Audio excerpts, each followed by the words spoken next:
Welcome everyone to the Newly podcast, where you get practical, no BS insights on how to grow yourself and grow your career. On this episode, we have my friend Dan Colwyn.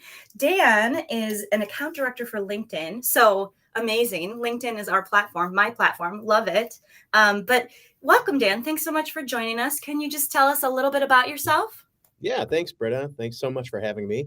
My name's Dan. I am a husband to an amazing woman, my wife, Claire, father to two wonderful little boys, 9 and 5 years old. I am a native Wisconsinite, but currently I call Chicago home. Currently, meaning the last 15 years, but I still consider Wisconsin home. So I serve as an account director in our talent solutions segment here at LinkedIn. So basically, I help companies, hire and develop their talent. When I'm not working, I love being outside, so camping, canoeing, as well as I'm a big Lego and Marvel fan. And Ooh. you can occasionally find me dancing to Taylor Swift in my kitchen with my wife. Yes. Oh, I love it. I love that. I'm sure Taylor Swift is proud to have a fan such as you. That's amazing. Well, yeah, I mean, when she listens to the show, she'll be super excited. Right. I mean, 100% she'll listen to the show. So, Obviously. well, also want to point out I'm in my new podcasting studio, aka my closet, but it's turning into a beautiful podcasting studio. So soon, Fantastic. everyone, the sound will be better. We're working our way up. But thanks so much for joining me today. So after you've told us a little bit about yourself, I'd really love to hear your A to B story. So how you started in your career and how do you get to where you're at? Can you just illuminate that for us a little bit?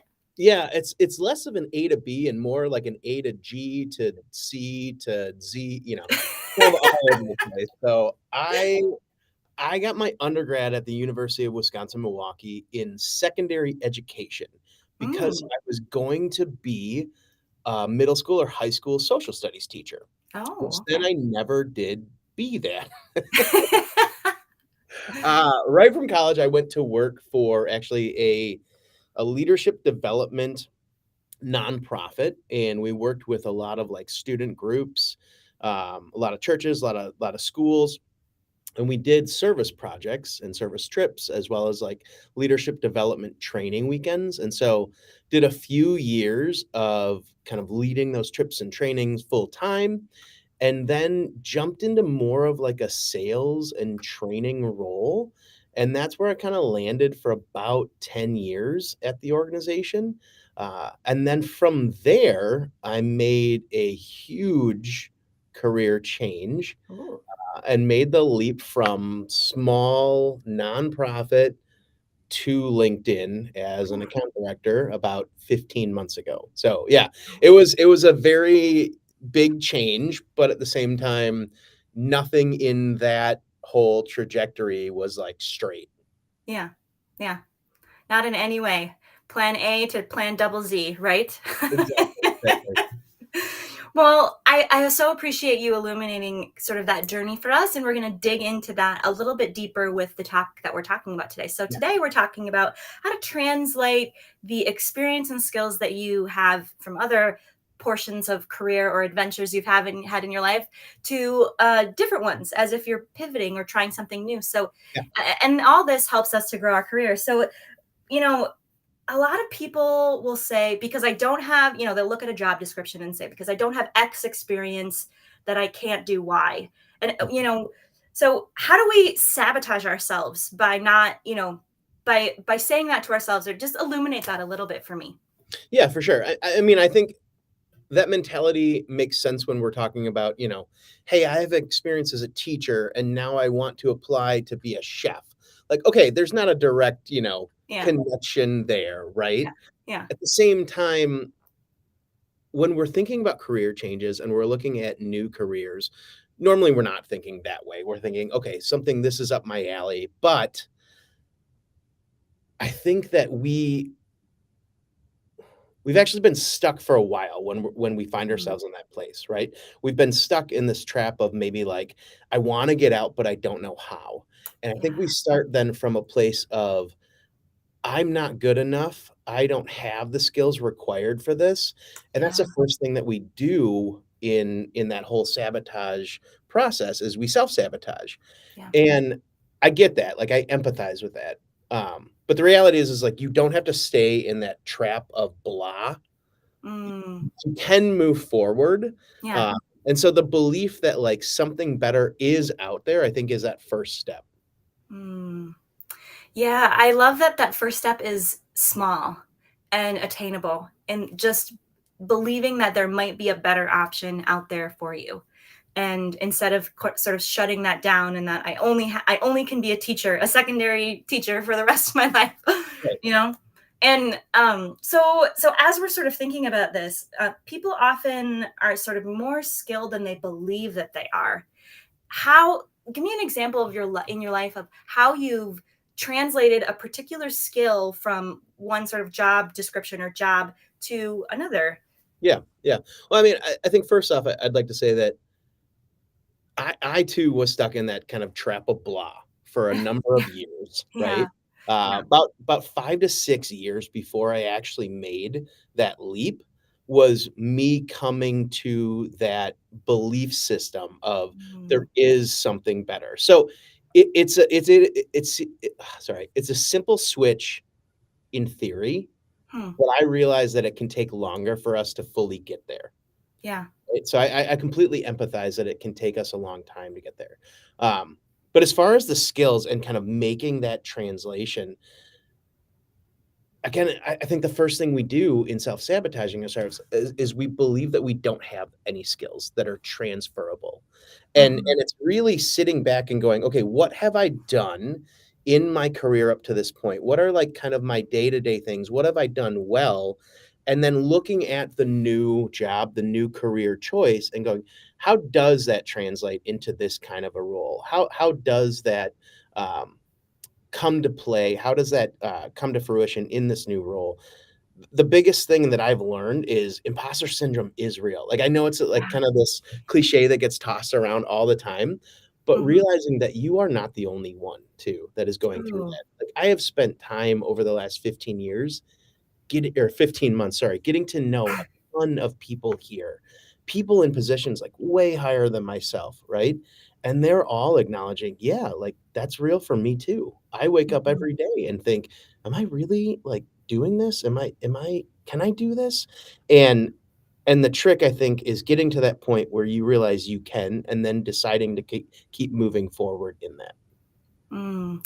Yeah, I love the trick, like you said at the end, the trick is deciding. Like it's making that conscious choice that I'm going to move forward from this point. Like I'm afraid that I'm an imposter, and also I'm going to make a decision to continue to move forward. I think that's just so important. So, what would you tell someone if they thought that they couldn't apply for a job because they, let's say, don't have project management experience, but maybe they've been a teacher or a salesperson before? Yeah, I think it's really important to understand what is actually involved in the skills that Mm, are listed in the job description, right? So it says project management, right? And you don't have project management on your resume, but you've been a teacher. Are you kidding me? You're one of the most skilled individuals there is in the world, right? Like you've managed everything. You've managed a classroom of 30 screaming 8-year-olds. Like you're phenomenal at managing projects, right? You yeah, can move yeah, them from A to Z throughout the course of a year. yeah, So it's the ability to get outside of, say, the role description and even our mhm, own role description to understand what skills am I utilizing daily. So for yeah, my job for years, I was doing sales, but we didn't call it sales. It was partnership development. And my job yeah. Oh, was to yes, get for the to know. nonprofit, right? Right, Yeah, exactly, and it was get to yeah, know people, understand, like, what are they going through? What are the challenges associated with their organization? What are their personal challenges? What are the pain points? Where are they right now? How do they, wanna get to point B? And my job was to say, like, "How do I get you there?" And, "Hey, I probably have a solution that could help." That's literally my job now. love it. And for Yeah, it's exactly, sales, right, it was yeah, all of those skills combined. yeah. And what's so interesting too is usually people are more successful in sales when they approach sales from a partnership standpoint and this sort of co-creative standpoint. So you're even more skilled than most salespeople at that point, which is so interesting. For Yeah, I mean, me, the way that, sorry, yeah, keep going. I was gonna say, yeah, I think so too, but I don't want to toot that horn, but yes, like I have watched so many people transition from other careers like teaching, like healthcare, like all these different things, and they bring in outside perspectives, and Yeah. it's so healthy. Mm-hmm. Mm-hmm. I agree. I think they can bring basically a new perspective to the team that they're on in such a way that they can change process and create more success and do things that maybe somebody else who had a traditional sales background would not be able to do because they don't see things from the perspective of, oh my gosh, there's a class of 40 screaming 8-year-olds in front of me, I have to get their attention immediately. Right. That is a skill. Like you said, it's a skill to manage that.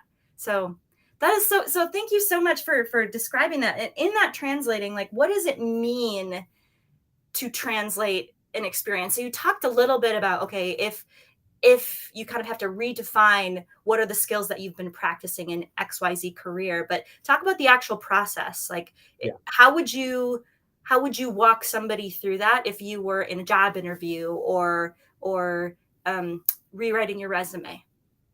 Yeah, I think it's important to understand not just the skills that you utilized, right? And to be able to craft that narrative to say, this is what I had to do. This is what I did really well in that environment. And then you have to translate it for the individual you're speaking to. And this is what I would bring to the table. This is how I would translate that experience in this new role. This is why I believe I'd be successful because they're not going to translate it on their own. They're not going to Right. naturally assume, well, because you have X, Y, and Z experience, then you're going to be great in this new role. It's just not something that Yeah. happens, right? Yeah. So you have to be the storyteller. You have to be the controller of your narrative. And if Mm. you can weave those things together, you can connect the dots for them, then it'll be successful in helping them understand why all this past experience will make you great in this new role. Yeah, I agree. And I think a lot of it too is using similar, like, translating the actual vocabulary. So maybe it's not, maybe previously you called it lesson planning, um, you know, but you could say, instead of saying, I lesson planned, you can say I project managed um, the educational strategy for my classroom, once a month or something like that, using that new vocabulary and inserting it into the experience that you had in the past. That always, I think, is really important. What would you say to that? How would someone go about that? Yeah, I mean, that's such a valid point. Like I coming from nonprofit and having a different, vocabulary, right, of how we talked about sales as partnership development, I had to do that translation for, Mm, the recruiters and the hiring managers that I was talking with. There were so many terms I knew nothing about. Like I didn't know the term SDR, BDR, yeah. account executive, account director, relationship manager. Like these were all foreign to me, but I'd been doing sales for a decade. And when I Mm, when I dug into some of these roles and then did research and then honestly sat down with people and asked them, I just put aside my pride and said, "What does this mean? I've never seen this term before. Can you just tell me what it means?" And you know what people said?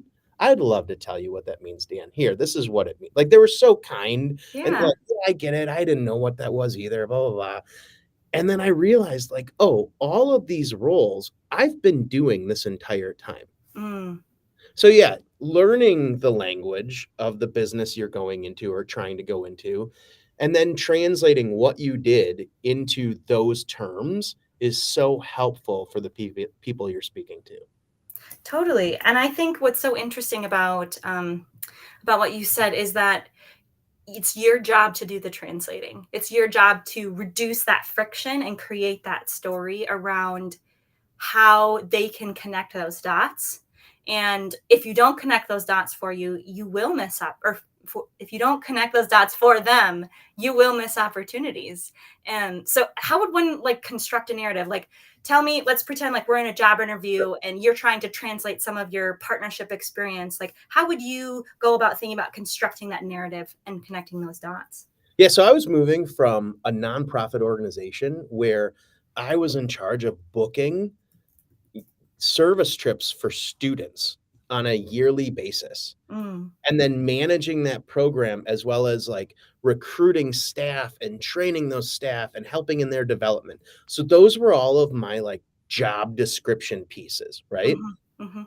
I was going into a career of SaaS sales with yearly renewals and products that had nothing to do with really what I was selling previously, right? Yeah. So it was a big leap to make.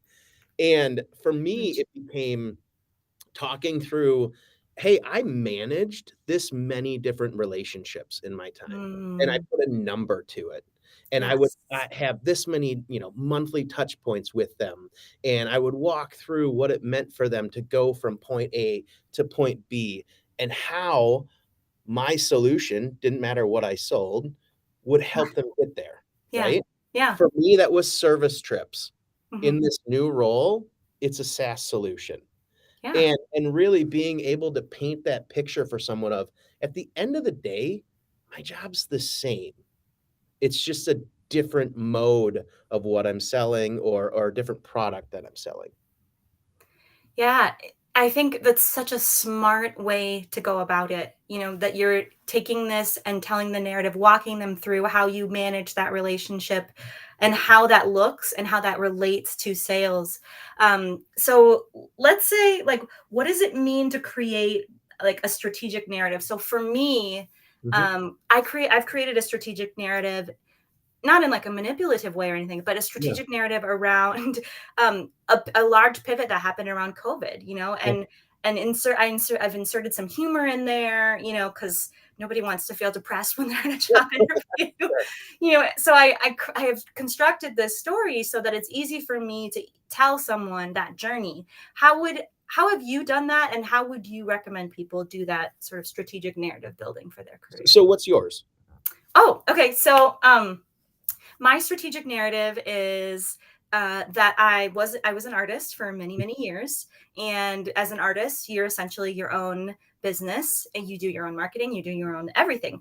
Yep, And I've always understood symbol and image and how that influences people psychologically, and yep, so pivoting into marketing was pretty natural for me.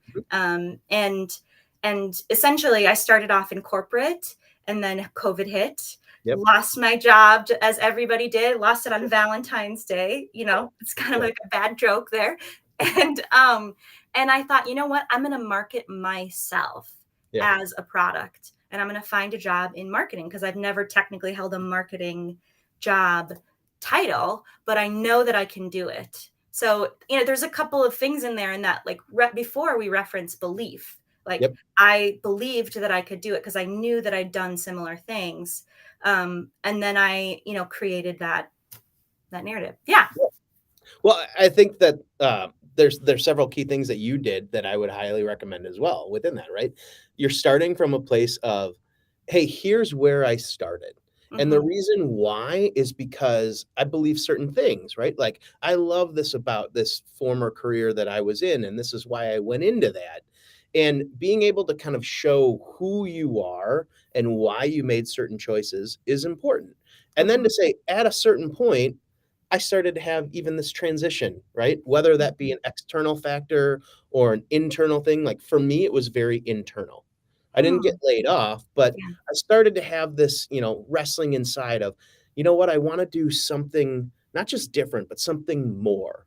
But I Mm. still have these belief systems of I want to jump into a career where I'm making a difference, right? So like I didn't go and apply to nothing against printer salesman, but I didn't go to apply to be a printer salesman, right?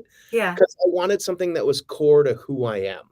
Right. And so then from there, jumping into how do I tie who I am and my experience to this new role and this new organization that I'm applying to. And for me, I could weave that storyline together because the new role was things like honestly selling economic opportunity, right? Helping Mm-hmm. people get new jobs, as Yeah. well as selling a product that helped an organization develop their own employees in their growth. That's what I had been doing for 15 years. Yes. And so that's what I went in search for. And that's how I wove that all together.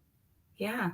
Yeah, I love that. I think there's so many ways someone could construct their own narrative in a really similar fashion as you sort of told that story. I mean, heck, if somebody was like an Uber driver, they could be a relationship manager, right? They could tell Yeah, a story about how they would manage relationships with the clients that would drive in their car, someone who works at a cash register, they could be a relationship manager. They're for sure. developing rapport and instantaneously with the customer. There's so many ways to translate that. And I think kind of for me, the takeaway between both of our stories is that it just takes a little bit of strategy in picking apart what were the actual skills and what am I trying to go for in my next move and how do I connect those. um Well, and again, you have to do it because yeah. they won't, Mhm. right? But as soon as you do, they go, "Oh, that makes perfect sense. Yeah, I totally see that." Right, right. Exactly. Yeah, yeah, and I think people really appreciate when you connect those dots for them because it gives them a better and a different perspective, and oftentimes they get excited to believe whatever it is that this way that you've kind of constructed this narrative and why you might be better than a traditional salesperson because you have a different perspective like we talked about earlier. Right. So, you know, you said in one of our conversations previously that as you were pivoting and trying to kind of translate your experience and find a new opportunity, that you said yes to every conversation. And how did that, like, just tell me more about why you decided to do that and how that helped you, one, translate your skills and then kind of help you in your pivot journey. Yeah, this was something that it took me a while to get to, okay? Yeah. So again, starting with that whole, I gotta wrestle through, do I make the pivot, right? And Hmm. once I got to that point, I realized that everybody said, "Hey, whenever you go looking for a new career, the best thing you can do is network, network, network." And I was like, "Awesome. What does that mean?" Right? Yeah. Yeah. What What is does that mean? literally I what do you mean network? Like, Yeah. "Oh, I'll just do it on LinkedIn." But what is my LinkedIn? I don't know. And what I came to realize over time is networking is simply connecting with the people that you know and then Mhm. asking them in those conversations to connect you to other people that they know that they think might be helpful in your journey. Like, when I Yeah. went to have conversations, I was straight up honest with people to say, "Hey, this is why I wanted to connect with you. This is the conversation I wanna have. This is what I'm hoping to get out of it. Yeah. Could you help me?" And everyone said yes. So then took that upon myself to say, "Okay, that is my job in networking now, is to say yes to every conversation." So, when I Mhm. would ask someone at the end, "Hey, is there anybody you know that I could connect with?" They would recommend such and such a person. And I would say, even if I didn't see the connection, I would say, "Okay, yeah, that sounds great. Please connect me." I mean, I had people left and right then reaching out because of that, saying, "Hey, would love to talk with you. Not sure if this is applicable, but let's have a conversation." And whether that had a direct impact on my actual career move, it didn't matter because Mhm. ultimately it helped me practice that narrative Yeah. and it gave me confidence in these conversations. And so saying yes to every conversation was so beneficial to me just personally in that journey, as Mhm. well as directly in what ended up taking place. Yeah, I love that you talked about how it helped you practice your narrative and that it didn't really matter whether or not this person could directly affect like that exact career transition that you were looking for, but that you said yes because you knew it was an opportunity of some kind, that it would bring some sort of other opportunity. And for me, it was the same. I took every conversation I could possibly get. And a lot of those conversations that I had early on, um, have produced results way past what I Mm, thought, yep. ever dreamed or ever thought would have happened. And a lot of those people I still know today, Mhm. which it's so fun too to revisit. Like, you were a part of my story, you were part of my career story, and keeping those people in your network can also bring up new opportunities down the road. Has that proved similar for you? Oh, I mean, yeah, 100%, Yeah. 100%. I mean, again, you know, you wanna be careful and I guess how you're communicating things, right? But Hmm. I was, again, straightforward with the people who were definitely closest in my life. So even my dad was like, "Hey, I would love to connect you with my best friend of 40 years who spent all this time in HR in the hospital business." And I was like, I don't know if that directly connects, but yes. And then he ended up being one of the most influential people in my journey because he literally helped me interview multiple times and do mocks with him. Wow. And Wow. I was like, "This is amazing," and I never thought that that connection would have come about, but keeping him in my life was so influential. And then some of the first people that I ended up connecting with here at LinkedIn come full circle. Yeah. I just went through a new interview process, just got a promotion actually, Wow. and, like, they were some of the first people that I ever connected with, and they were not directly involved in that initial move. So, everything ultimately stays connected in my opinion. Absolutely. Yeah, and it's such a great illustration of that, and how those skills of saying yes and then that strategic narrative has really created this upward momentum for you. So one of the other things I have really enjoyed about conversations that we've had in the past is when you've talked about using your LinkedIn as sort of like your billboard Mhm. for how you will show up at a job, or who you are, or what people and employers can expect from you. Can you talk a little bit more about that? Yeah. So, I mean, you're a marketer, so you Yeah. kinda know, like, the value of a brand, right? Mhm. Mhm. And to me, LinkedIn is the opportunity for you to create a brand. Wow. Right? Yeah. And so many people think that LinkedIn is, "Okay, this is just my online resume," and that could not be farther from the truth. Further from the truth. I Yeah. misused that word. It couldn't be further from the truth in the sense that, like, you gotta view your LinkedIn profile as though you are interacting with someone in person. Mm. Okay, so I come to know you, say, in an office environment. I'm probably over the course of our relationship going to get to know how you operate, what your skills are, yeah, all the things in how you do your job. But I'm also going to get to know Britta. I'm going Yeah. to get to know like what annoys you, right? What brings you joy? What you like to do to have fun?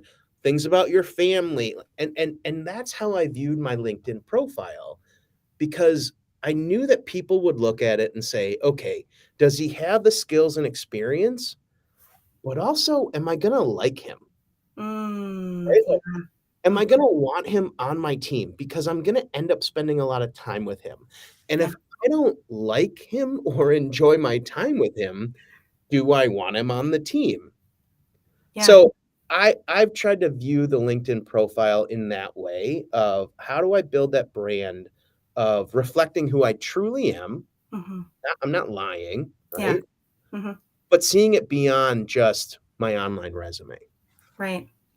Yeah, I think that really translates too to people often ask, is LinkedIn an appropriate platform to share personal experiences, like going on a vacation? Right. And certainly we want to try to be more professional, but to your point, I think it's really important to show some of those other aspects of your life so an employer does understand that I would like hanging out with this person in the coffee break Yeah, room. We could talk about hiking together or what have you. I think those key points about people understanding more about who you are as a person are so helpful when they're looking to fill a job role and want to look at you as a candidate.